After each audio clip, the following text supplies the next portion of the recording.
हमने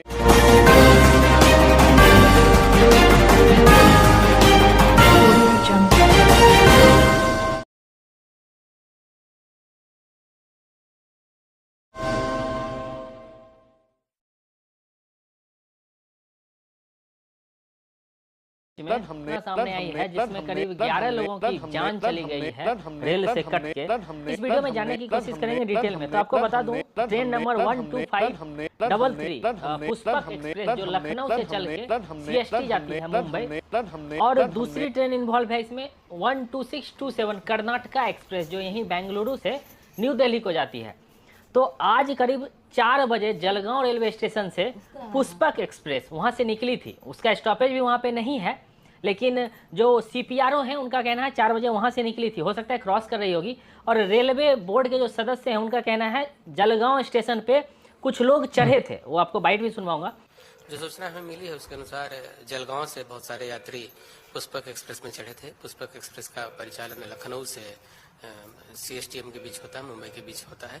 इसी गाड़ी में कुछ यात्री जलगांव से चढ़े थे और उन लोगों ने घटनास्थल के पास गाड़ी की एसीपी की, एक्सीडेंटल चेन पुलिंग की, और उसके बाद वो वहां पर उतर गए। रॉन्ग साइड से वो लोग ट्रैक पार करने की कोशिश कर रहे थे और इसी क्रम में दूसरे साइड से कर्नाटक एक्सप्रेस गाड़ी जो है वहां पर आ गई और वो लोग गाड़ी की चपेट में आ गए हैं। कुछ लोग चढ़े थे और वही आगे एक पचोरा बोल के स्टेशन है छोटा सा, वहां पे एसीपी कर दिए, अलार्म चेन पुलिंग किए और वो गलत डायरेक्शन से उतर के जा रहे थे। तो दूसरी साइड से कर्नाटका एक्सप्रेस आ रही थी, उनको हिट की और करीब उसमें उनका कहना था घायल हुए हैं। लेकिन अभी जो लेटेस्ट, जब मैं ये वीडियो बना रहा हूँ तब तक करीब 11 लोगों की मौत हो चुकी है और करीब 10 से ज़्यादा लोग घायल हैं जिनका अस्पताल में पचौड़ा में ही इलाज चल रहा है। तो अभी आपको बताता हूँ, इसमें दूसरा जो केस निकल के आ रहा है उसमें ऐसा कहना है कि फायर अलार्म, जो फॉल्स फायर अलार्म बजा था। अब आपको बताता हूँ फॉल्स फायर अलार्म क्या होता है। देखो ट्रेन में क्या होता है, अक्सर आप देखे होंगे, मैंने भी एक रील डाला था अभी, उसमें लोग सिगरेट पीते हैं, वॉशरूम में सिगरेट पीते हैं और फायर अलार्म लगा रहता है। तो वो सिगरेट में थोड़ा भी स्मोक होगा तो उसको डिटेक्ट करता है और ट्रेन को एसीपी कर देता है। बेसिकली ऑटोमेटिक इमरजेंसी ब्रेक लग जाती है ट्रेन में। लोगों का कहना है उसमें कुछ स्पार्क भी देखने को मिला था, लेकिन ऐसा कोई कंफर्मेशन रेलवे की तरफ से नहीं आया है। लोग आनन फानन में कूदना शुरू कर दिए ट्रेन से और उसी समय दूसरे साइड से कर्नाटका एक्सप्रेस आ रही थी, उनको रौंदती हुई चली गई।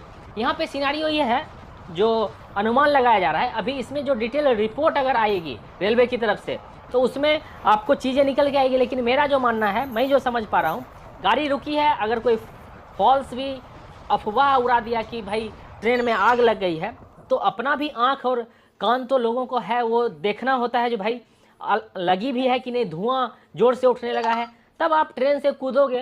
और ट्रेन से कूदोगे तो आजू बाजू देखोगे ना भाई, कूदने से पहले आनन फानन में भी कि भाई क्या सीन है, कि जस्ट कूदे और बस लापरवाह हो गए। दूसरा सिनारियो क्या हो सकता है मैं बताता हूँ। हो सकता है ट्रेन रुकी हो, एसीपी हुआ हो और लोग, जनरली क्या होता है, जनरल कोच में इतनी ज़्यादा क्राउड रहती है कि लोग जब गाड़ी रुकती है ना तो उतर जाते हैं, उतर पे ट्रैक पे चले जाते हैं।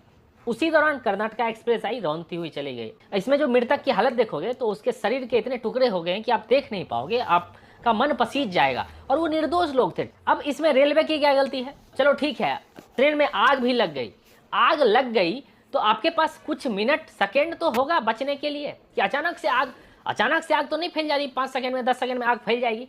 तो आप थोड़ा सा अपना भी दिमाग लगा के ट्रेन से अगर कूदे भी हो, दूसरे ट्रैक पे जा रहे हो, तो 1 सेकंड के लिए तो भी देख सकते हो ना आजू बाजू से क्या जा रही है। दूसरा, अगर दूसरे ट्रेन के लोको पायलट को दिखा कि ट्रैक पे कोई है तो क्या उन्होंने हॉर्न बजाई थी?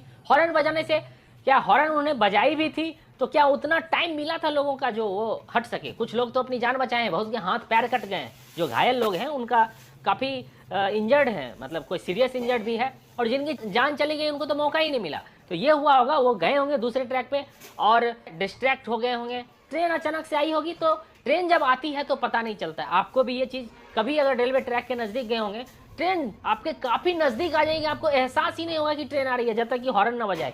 हो सकता है उन्होंने देखा नहीं होगा और भीड़ होगी, क्राउड होगी, सब ट्रेन को देखने लग गए होंगे। और ये सारे पैसेंजर पुष्पक एक्सप्रेस के थे, क्योंकि कर्नाटका एक्सप्रेस तो अपने मैक्सिमम स्पीड में चल रही थी, 130 वो रूट है, 130 में चल रही होगी, वह उससे 10 किलोमीटर कम होगा। इतनी रफ्तार में मौका ही नहीं मिला होगा, सबको कुचलते हुए चली गई। सवाल ये उठता है ऐसी लापरवाही लोगों के द्वारा कब तक होती रहेगी। आप देखे होंगे झारखंड में भी एक घटना हुई थी, आग का फॉल्स जो है अब्बा उड़ा दिया गया था, आग लग गई है, ट्रेन से लोग कूद गए। उस समय शाम का वक्त था, अंधेरा था। अभी इस केस में अंधेरा भी नहीं था, करीब ये जो घटना हुई है 4:30 से 5 बजे के बीच में हुई है। उस समय अच्छा खासा उजाला रहता है और फिर भी लोगों को ये चीज़ तो देखना चाहिए भाई, सामने वाले ट्रैक पे पहली बार तो ना जाए, दूसरे साइड उतर जाए, लेकिन उतरे भी हैं तो ध्यान रखें जो भाई वो चालू ट्रैक है, कभी भी ट्रेन आ सकती है। इसमें मैं सरासर बोलूँगा, इसमें आम पब्लिक की अपनी जो है ना समझ, उसकी गलती है।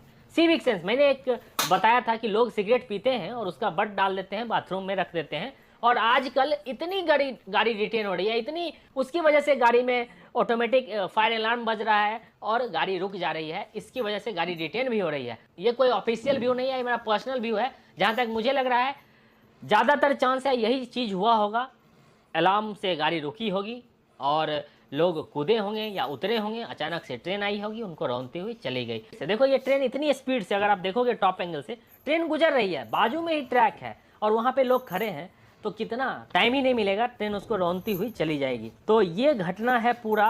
इनके CPRO का बयान आया है, रेलवे बोर्ड के चेयरमैन का बयान आया है, अमित शाह ने ट्वीट किया है, प्रधानमंत्री, राष्ट्रपति सब ने ट्वीट करके इस दुखद घटना पे संवेदना व्यक्त की है।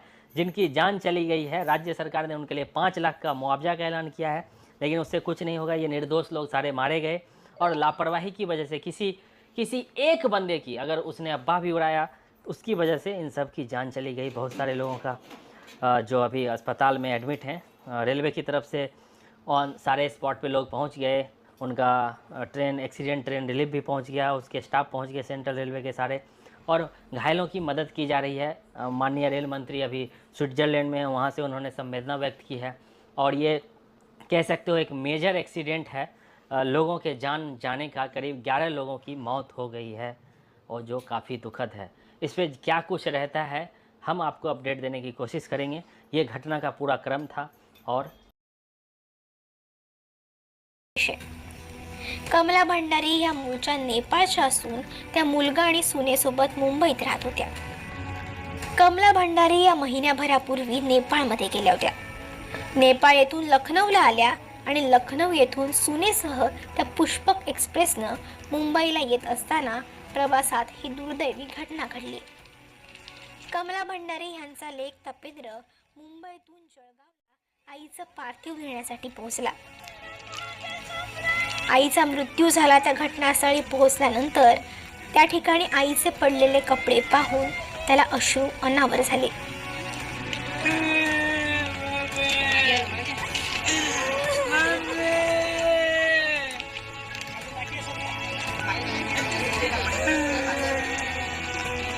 ज्या ठिकाणी ही घटना घडली तिकडची माती जमा केली आणि याची पूजा केली जाते असं त्यानं सांगितलं। त्यामुळे तिथली माती आणि दगड घेऊन तो नेपाळला जाणार आहे।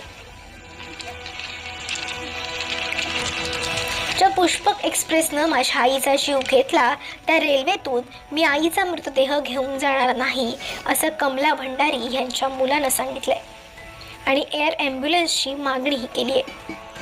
उतर गए हैं रेलवे ट्रेन से, तो इंडियन गवर्नमेंट से मुझे ये उम्मीद नहीं थी कि हमें ऐसा करेगा, क्योंकि तो इंडिया तो बहुत बड़ा कंट्री है ना, तो हमें लगा था ये तो इजीली कर देगा भाई, मतलब एयर एम्बुलेंस ही छोड़ देगा 2-3 घंटे में। तो अभी इतना टाइम, इतना ज़्यादा एक्सपेक्टेशन, काम इतना सा हो रहा है। तो क्या आपको अभी तकलीफ क्या आ रही है? तकलीफ यही है कि हम ट्रेन से, जिस ट्रेन ने मेरी माँ को कुचला हुआ है, मैं उस ट्रेन में उस डेड बॉडी को लेके जाना नहीं चाहता हूँ। मैं बाई एम्बुलेंस कर देते या एयर एम्बुलेंस कर देते, हमारी घर पे डेड बॉडी को छोड़ दीजिए। इतनी बड़ी कंट्री है, इतना बड़ा मतलब स्टेट है, हर एक चीज़ है, तो इतना छोटा सा काम हमारे लिए कर दीजिए, बस वही कहना चाहूँगा मैं। अभी तकलीफ क्या आ रही है? तकलीफ को हमें ट्रेन से भेजना चाहते हैं, तो हम डायरेक्ट वो ट्रेन से इन करेंगे, आउट करेंगे, चेकिंग करेंगे, बहुत सारी फॉर्मेलिटी रहेगी ना, पूरी करनी रहेगी। तो हम जल्दी पहुँच जाएंगे, वहाँ पे दाह संस्कार भी हमें करना है, घर पे लोग इंतज़ार कर रहे हैं, तो भाई एम्बुलेंस हमें भेज दीजिए, बस वही है। अभी हमारा एक ही है कि हम चाहते हैं एम्बुलेंस से हमें भेजें, घर तक पहुँचाए। सुबह कमेंटमेंट किया था और बहुत सारे मीडिया वाले आए, कम से कम 50 मीडिया को अभी तक मैं बोल चुका हूँ, तो सब आए उस टाइम पे। अभी तकलीफ में कोई खड़े नहीं है, कोई जाके वहाँ पे क्वेश्चन नहीं कर रहा है। हमारी तरफ कैमरा कर रहे हैं, लेकिन उनकी तरफ क्यों नहीं कर रहे, क्यों नहीं आप भेज रहे हो करके। तो हम चाहते हैं कि आप लोग उनको पूछे क्यों नहीं कर रहे। सुबह में एक किया, मैंने बोला हाँ इंडिया बहुत अच्छा है, करके दे दिया, सब कुछ हो गया, तो लोगों तो ये मैसेज गया ना, तो ये मैसेज भी लोगों तक पहुँचाइए कि अभी वो नहीं कर रहे। हमें सिर्फ इतना ही तो कर रहे हैं, एम्बुलेंस चाहिए, बस एम्बुलेंस करके भेज दीजिए ना। तो सवेरे आपको बोला गया था कि एम्बुलेंस से जाएगा, एड्रेस लिखा गया था मेरा घर तक का, तो अभी नहीं कर रहे। तो जब तक हम एम्बुलेंस नहीं कर सकते, हमारे डेड बॉडी का हम इधर ही रखेंगे, हम इधर ही रहेंगे, इधर ही बैठेंगे। शासन आता तपेंद्र भंडारी यांची ही मागणी मान्य करणार का याकडे